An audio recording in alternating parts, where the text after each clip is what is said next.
Баршаңызға сәлем достар, ұлыстың ұлы күні құтты болсын. Ұлыстың ұлы күнінде міндетті түрде дастарханымызда наурыз көже әзірленген. Наурыз көже қазақтың жаңа жыл саналатын әз наурыз мерекесіне берілетін ерекше тағам.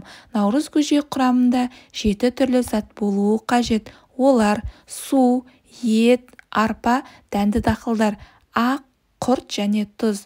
Және де бұл заттар көже құрамында бостан-бос қосылмаған. Олардың әрқайсының өзіне тән мағынасы мен көже ішінде атқаратын қызметі болады екен. Ендеше достар, сіздермен бірге мен Балнұр бүгін наурыз көженің дайындалатын құрамымен бөлісетін боламын. Ол үшін ең алдымен бізге қажетті осындай дәнді дақылдар, мейіз және қыстай сақталған жылқы еттері мен және шекке тығылған қазысын, түйенің өркеш майын пайдаланатын боламын. Және де сонымен қатар қолдың құрты, әже құртын қосып әзірлейтін боламын. Ең алдымен қазанымызға осылайша салқын суды толтырып алып, етімізді жақсылап жуып, ең алдымен қазымызды салып, барлығын жақсылап қайнататын боламыз.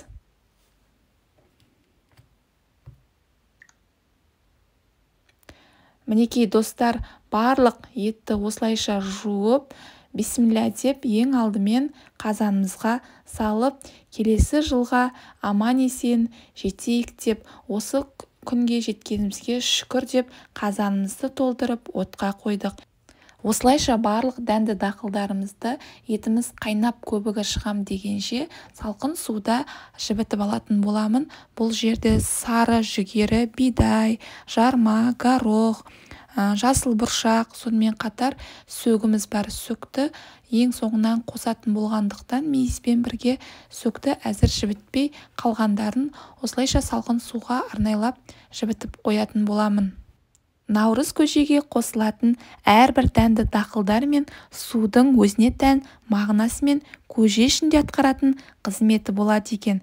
Мәселен, су жұртымызда ешқашан тапшылық болмасын, өмір өзен деген мағынамен қосылған. Ал ет дастарханымыздан ет үзілмесін, жағдайымыз жақсы болсын деген ниетпен жасалған. Арпаға келсек, егер арпа тағам құрамында болса, адамның қаны бұзылмайтын көрінеді. Наурыз көжеге сонымен қатар дәнді дақылдар да қосылады. Мұның негізінде бір тамырдан өсіп өнген дәндер секілді ұрпағымыз жайылып көбейсін деген мағынада жатыр. Сондай-ақ наурыз көже құрамына ағарған қатылған. Оның мағынасы айранда үйіп отырайық, тату болайық деген сөз екен. Құртқа келсек, ол наурыз көженің дәмін келтіріп сән береді. Тұз көженің дәмін келтіретін тек көженің ғана емес, барлық тағамның дәмін келтіруші компонент болып табылады. Ендеше достар, барлық дәнді дақылдар адам ағзасына пайдасы өте көп екен. Мінекей достар, қайнатылған етімізден көбігімізді алып, осылайша 2 сағаттай әдемілеп жақсылап қайнағанын күтіп, сорпаға қаттылау дәндерден бастап салатын боламыз. Наурыз көженің басты тағамы ет. Ет тағамды құндылығы жоғары өнім. Қазақ наурыз көжеге қыстай сөрленіп қойылған етті қосады. Мұндай еттің құрамында амин қышқылы мол болады. Оның әлсіреген ағзаға пайдасы мол екен. Кейде бабаларымыз наурызда мал сойып, соның басы мен етін көжеге салатын болған. Еттің құрамында су 73-77%, ақуыз 18-21%, май 1 және 3%, сонымен қатар дәрумендер В1, В2, В6 минералды тұздар, экстрактивті заттар бар. Одан бөлек белок, амин қышқылдары, дәрумендердің мол қоры жиналған. Фосфор, темір, мырышқа өте бай. Сорпа. Халқымыз еттің сорпасын жоғары бағалаған. Сорпаның бойында тағамға салынған бүкіл заттың пайдалы қасиеті шығады. Ет жеген соң қазақтың сорпа ішетін жақсы қасиеті бар. Сорпа ас қорытуға көмектесетін жұғымды тағам. Сүтке тоқтала кететін болсақ, сүт дәрумен мен минералды заттарға бай, әсіресе фосфор мен кальцийдің мол қоры жиналған. Сүтте С, В1, В2, В3, В5, В6, В9 және В12 сынды дәрумендер бар. Әсіресе көп азықта бола бермейтін Д дәрумені кездеседі. Сүтті сәбиден бастап қарияға дейін бәрі ішеді. Өйткені мұнда ақуызда кальций, магний, темір, иод пен калий сынды минералды заттар бар. Сүт барынша майлы болған сайын соншалықты дәмді әрі пайдалы затқа бай келеді. Адамның сүйегін қатайтып, асқазан жұмысын жақсартады, иммунитетін көтереді. Жарма, арпа бидай ас екен дейді халқымыз. Арпада қанның гемоглобинін жақсартатын пайдалы заттар болады. Ал бидайда кальцийді, калий, магний, темір, фосфор сынды минералдар бар. Күріш, тары, бидай, арпаның қайсысын алсаңыз да жұғымды калориялы көмірсуға бай келеді. Тамақ құрамында көмірсу болмаған жағдайда тамақтағы май толық сіңбейді де денсаулыққа зиян келтіреді. Көмірсу өсімдік өнімдерінде өте көп. Сонымен қатар сүтте, бауырда болады. Тұздың да адам ағзасында алатын орны бар екен. Тұзды тамаққа дұрыс салудың маңызы өте зор. Өйткені тағамға сіңбей қалуы мүмкін.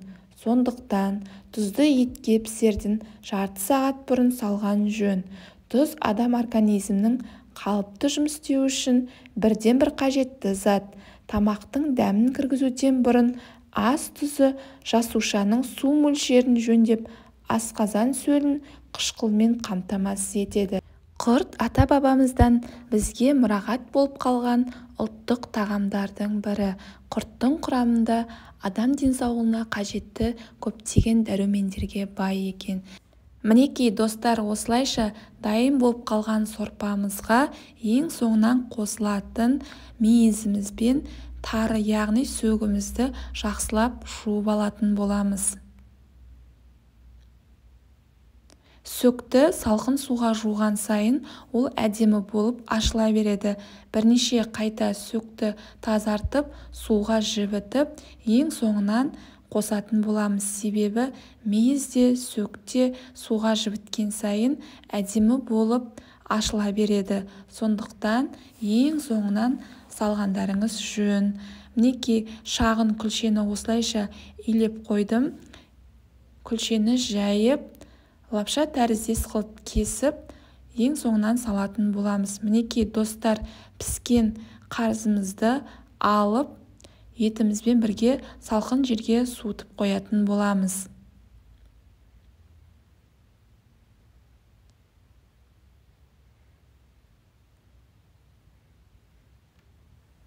Етті сүзіп алғаннан кейін салқын жерге қойып, оны жақсылап, майдалап, турап, қазымызды үлкендеу етіп турап алатын боламыз. Мінекей достар, осылайша барлық етті алғаннан кейін сорпаға тез пісетін заттарымызды, яғни жүгеріден бастап салатын боламыз. Жүгері де өте пайдалы, тағамға ерекше дәм беретін дәнді дақылдардың бірі. Мінекей осылайша жүгеріден кейін суға жібітілген, тазартылған сөгімізді, яғни тарыны салатын боламын. Достар, сіздер де осылай жасап көріңіздер. Сіздер жақта қалай дайындалады? Төменде комментарий бөліміне өз пікірлеріңізді қалдырып, көжем ұнап жатса, лайк басып, қоңырауша белгісін баса кетуді ұмытпаңыздар. Мінекей достар, бағана сорпаға жібітілген құртымызды осылайша барынша езіп алып, сорпаға құятын боламыз. Мінекей достар, сорпаға езілген құртымызды жақсылап араластырып алатын боламыз. Оған дейін шағын күлшемізді жайып, осылайша лапша тәріздес қылып кесіп дайындап алатын боламыз. Мінекей достар, қолдан кесілген кеспемізді осылайша дайындап аламыз. оған дейін сорпамыздың жақсылап қайнатып баяу отта сүт құятын боламыз. Мінекей достар, егер сіздерде қолдың сүті болса, қолдың сүтімен құйсаңыздар да өте дәмді болады. Достар, наурыз көжеге қосылатын дәнді дақылдардың сүттің құрамын төменде описание бөліміне қалдырып кетемін, сол жерден алсаңыздар болады. Мінекей осылайша баяу отта сүтімізді құйып жақсылап араластырып алатын боламыз.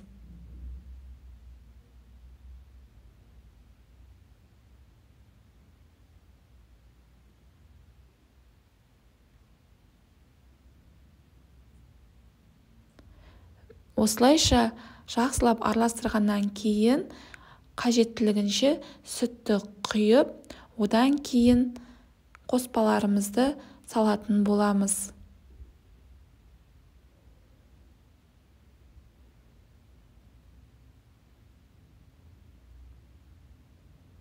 Мінекей достар, наурыз көженің дәмі түрі енді кіріп келе жатыр.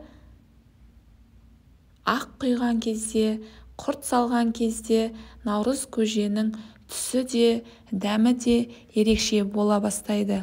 Мінекей сорпаға езілген құртымызды осылайша көжеге құятын боламыз. Мінекей достар, өте әдемі, сондай дәм беретін құрттың құрамы өте ерекше, сондықтан да сорпаға, яғни наурыз көжеге құрт қоссаңыздар, дәмі әдем болып шығады. Барлығын баяу отта жақсылап араластырып алатын боламыз. Қажеттіліктеріңізше сүтті көптеу қылып құйсаңыздар да болады.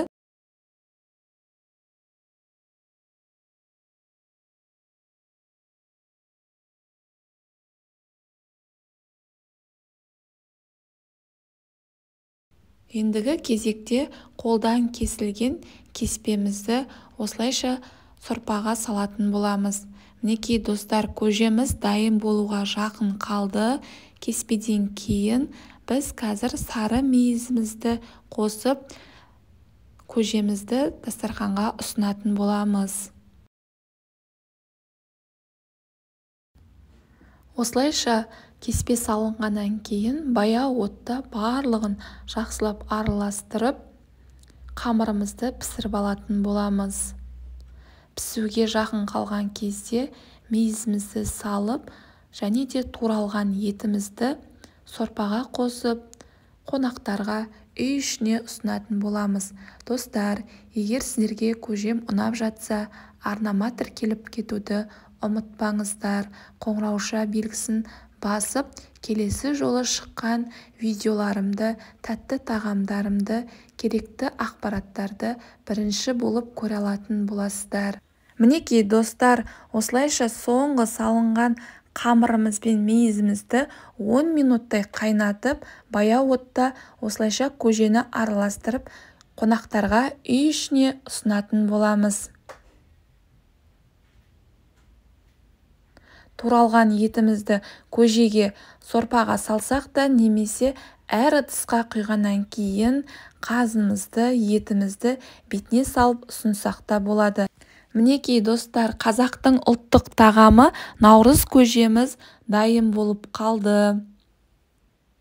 Өте дәмді болып шықты. Сіздер де жасап көріңіздер, үй ішін қуантыңыздар.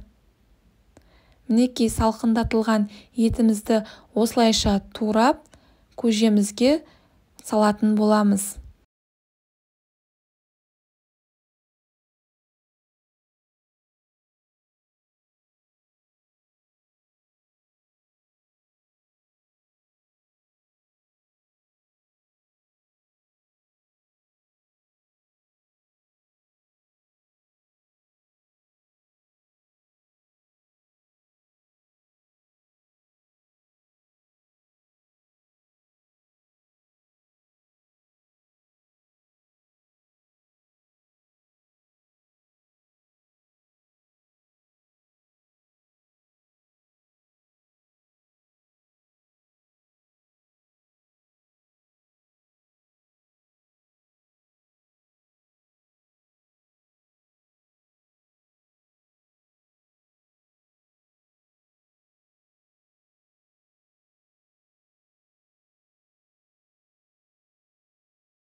Құрметті достар, баршаңызды ұлыстың ұлы күні Наурыз мерекесімен шын жүректен құттықтаймын.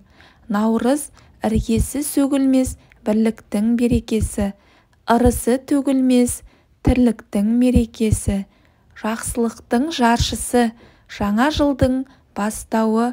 Наурыз мейрамы туған жер топырағына құт береке әкелсін. Еліміз тыныш, туған жеріміз аман болып, әрбір жаңа күн әр отбасына шат көңіл, бақыт және береке сыйласын. Ұлыс оң болсын, ақ мол болсын. Сіздермен бірге болған мен Балнұр. Соңына дейін видеомды көргендеріңіз үшін рахмет. Жаңа жылымыз, наурызымыз құтты болсын. Әр шаңырақта тек жақсылық пен бақыт болсын. Сіздер де наурыз көже жасап, үй үшін қуантыңыздар. Наурыз көжем ұнап жатса, видеомды қолдап, лайк басып, пікірлеріңізді қалдыра кетуді ұмытпаңыздар. Соңына дейін көргендеріңіз үшін рахмет. Келесі видеомда көріскенше сау болыңыздар. Жаңа жыл барлығымызға құтты болсын.